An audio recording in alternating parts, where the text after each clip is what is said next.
I think most people have seen this comment before. V2 in my gym. It's normally a tongue-in-cheek jab suggesting that the climb that you did is softer than what you might have suggested. And as someone who posts dozens of videos of myself climbing onto the internet, I receive literally hundreds of comments along the same lines, mostly saying, come to Japan, come to Austria, come to America and see what V5 is really, really like. Or even people just saying, I'm not as good as I think I am, the grades I'm climbing are really, really soft. And the skew of these comments mentioning the grade that I'm climbing is asymmetric. Like, I searched my YouTube channel, I couldn't find a single grade suggesting that what I was climbing was actually harder than what I said it was. It's always people saying that's not as hard as you think it is. So is this phenomenon real? Do people actually post feather-bagged grades online? Is everything I climb soft? Do people who suggest grades online sandbag in general, either through ego or misunderstanding of the route? Is V2 in my gym a real thing? Well, in this video, we actually have the answers. So let's find out.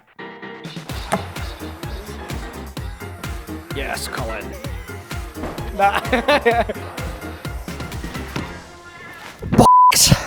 Worse than last time. So to find out the answer to this question, we needed data. So what we did was we picked 6 boulders at my local gym, Block 10 in Dundee.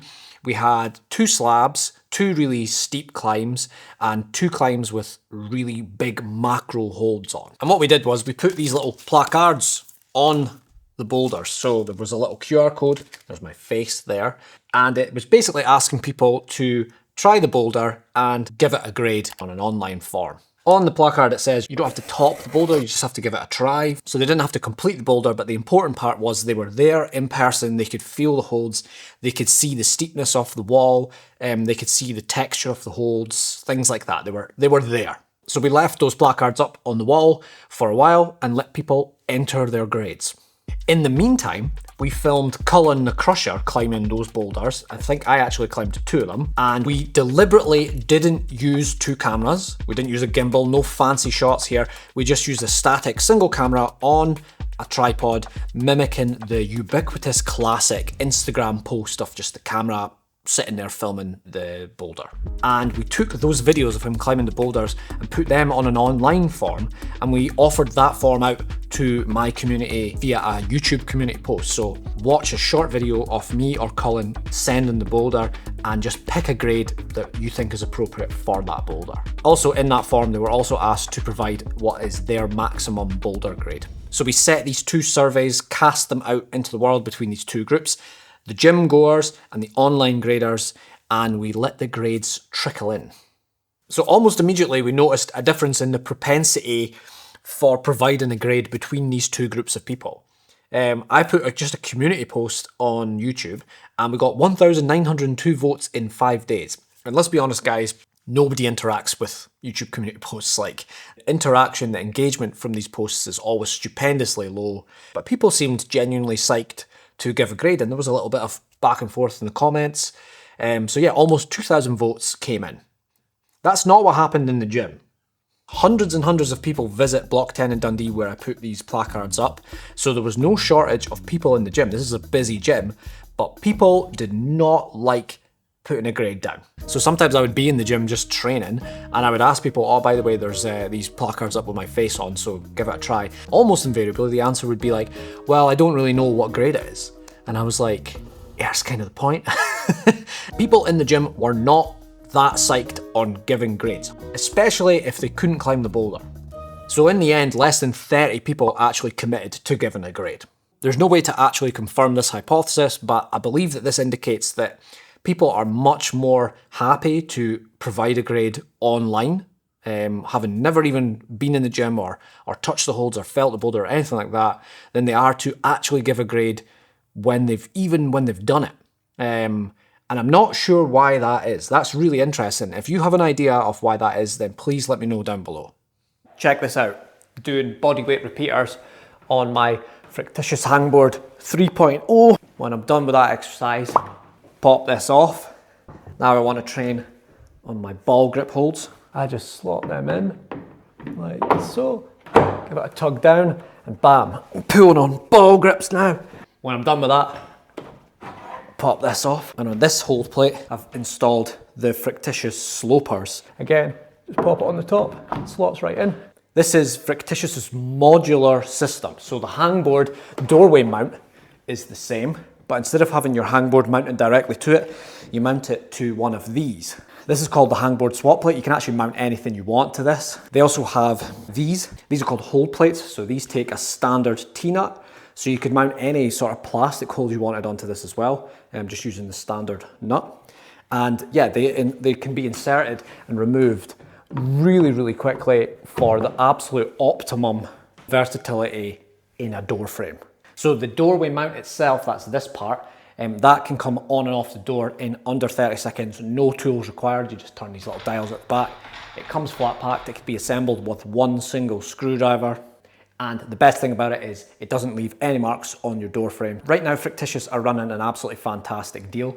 If you buy the doorway mount and a hangboard, they will mount it for you either directly onto the hangboard mount itself or onto one of these plates that you can swap out. And in that bundle, you'll receive a free bag of Frictitious chalk. They'll install the hangboard for free and you'll get free shipping in the US. When the doorway mount and the hangboard are added to the cart, the chalk is automatically added, and if you live in the US, then the shipping is automatically free. So go check out Frictitious for their doorway mounts, their hangboards, and their modular swap system. Thanks very much to Frictitious for sponsoring the video. Let's get back to it. Okay, all right, let's talk about the results. So here is the big question. Do people who grade boulders based solely on an online video, who have never felt the holds, do they give a harsher grade than people in the gym? Basically, do online people sandbag boulders? Is V2 in my gym real? And the answer is no. In fact, the people online think the boulder is, on average, 1/3 of a grade harder than the people who have actually tried it. For 5 out of the 6 boulders, online graders gave higher grades than gym graders on average. There was one exceptional boulder, that was this blue macro climb, the hardest climb I would say. Gym graders gave this an average of soft V7. I thought it was about that as well, I couldn't do it. Whereas the online graders gave it a grade of V5.5. This was the most unusual boulder out of the set. It's very friction dependent, even condition dependent. In hot conditions, this boulder's really, really much more difficult. And it's also a little bit height dependent. That's the only one where online graders gave a lower grade than the in-person graders. So if you have an answer to why that might be, please let me know down in the comments, because yeah, it's interesting. But if we remove that boulder from the data set, online graders are almost 2/3 of a V grade more generous than gym graders. I would say that is a significant result. 2/3 of a V grade is a lot. The other boulder to note is the green macro one. Now, I would say this is by quite a long way the easiest boulder. These holds are either buckets or they're like kind of flatties, but they've got loads and loads of friction and the wall is really, really not that steep at all. Online voters were almost 2 V grades more generous than gym voters. Most people who actually tried it gave it a hard V1, but online voters gave it mid V3, which is nuts because it's not V3. I think it might be because I climbed this boulder. Obviously, this is my audience grading this, right? So they have information on my abilities and how well I can perform on the wall. And for some reason, I think this might lead them to give it a higher grade. I think that's because they think I'm not that good. I'm not sure about this, but the next overgraded boulder by the online people was this red climb, and that was the only other boulder that I climbed. So does that mean that strong climbers who climb really smooth, they end up getting sandbagged a bit more? I don't know. Once again, discuss down below. I'd love to hear your thoughts. All right, so people online don't tend to sandbag grades. If anything, they give a more generous grade. But what about stronger climbers? Do stronger climbers give harsher grades? Because we also ask people what is their maximum boulder grade, so we can actually plot the grade that stronger climbers gave versus the grade that weaker climbers gave. And the result is no. Strong climbers do not give harsher grades. If anything, Weaker climbers sandbag more than stronger ones. 4 out of the 6 boulders saw a very, very clear trend towards stronger climbers giving higher grades. So the most egregious example was this yellow steep one. The weakest climbers gave this boulder a full V grade less than the strongest climbers in the sample population. Now that is really interesting. I would have assumed that us Gumbies have got each other's backs and would pump each other up, but it's actually the stronger climbers who are given the good grades for us. So yeah, we need to look out for one another, us Gumbies. I should state that we just didn't have enough data to test this for the in-gym people, because 30 people is just not that many. The strong climber versus weak climber thing is just for the online sample. Next up is agreement amongst climbers. Otherwise known for nerds, this is known as standard deviation. So 0 standard deviation would mean that every single person put the same grade. There was no argument about the grade. Everyone agreed 100%. And a very, very high standard deviation means that the grades could be all over the place. So in general, gym graders, people at the gym, agree with one another more than people online who are grading the boulders. So there's less of a spread of grades between the gym graders versus the online graders. If you want the stats, gym graders have a standard deviation of 1.7 on average, and online graders have a standard deviation of 2 V grades on average. This is the only result that I would have predicted because it seems logical. People who have tried the boulder would tend to agree more on what the grade is. I also think that most people climb in little groups, talk to one another about what the grade is, and if someone's kind of high and someone's kind of low, more often than not, this guy bumps his grade down a wee bit and this guy bumps his grade up a wee bit, just to kind of meet in the middle a bit more. That's how I've seen climbers discuss grades. So this is kind of to be expected, I would say. Whereas when you're online, you're just completely isolated, you're in your own bubble, you don't have any other climbers to bounce your grade off, it's just what you think, and the grades can be a bit more spread. That makes sense.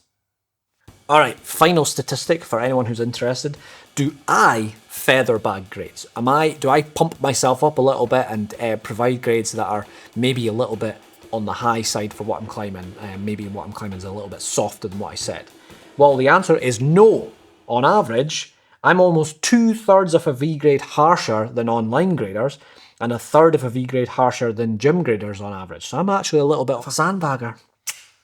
My worst examples of sandbagging are on boulders 1, which is the red slab, and boulder 6, which is the green macros. So I gave the red slab V2, even though I didn't actually flash it, and I should be flashing V2s. And it's kind of a weird boulder because once you get the sequence, like you could do it 10 times in a row. There's no like pulling hard at all. I didn't think it merited V3. The other one was green, which is just very much my style, like big moves on giant holds. So I gave the red V2, online graders gave it V4, and gym graders gave it hard V3. And with the green boulder, I gave it V1. Online people gave it V3.3, and people in the gym gave it V1.6. So there you go. People online generally don't sandbag grades when asked for real, but occasionally they can give wildly different grades than what people would give in the gym, in both harder and softer directions. Stronger climbers tend to be more generous when grading than weaker climbers, and people online disagree more about grades than people who have actually climbed or tried the boulder. And the final stat is I sandbag climbs by about 1/3 of a V grade versus most. So, next time someone says V2 in my gym, well, it might actually be V2 in their gym. I hope you found this video informative and insightful. If you did, then subscribe and leave a comment below. Thank you all very much for watching. I'll see you all next time. Peace.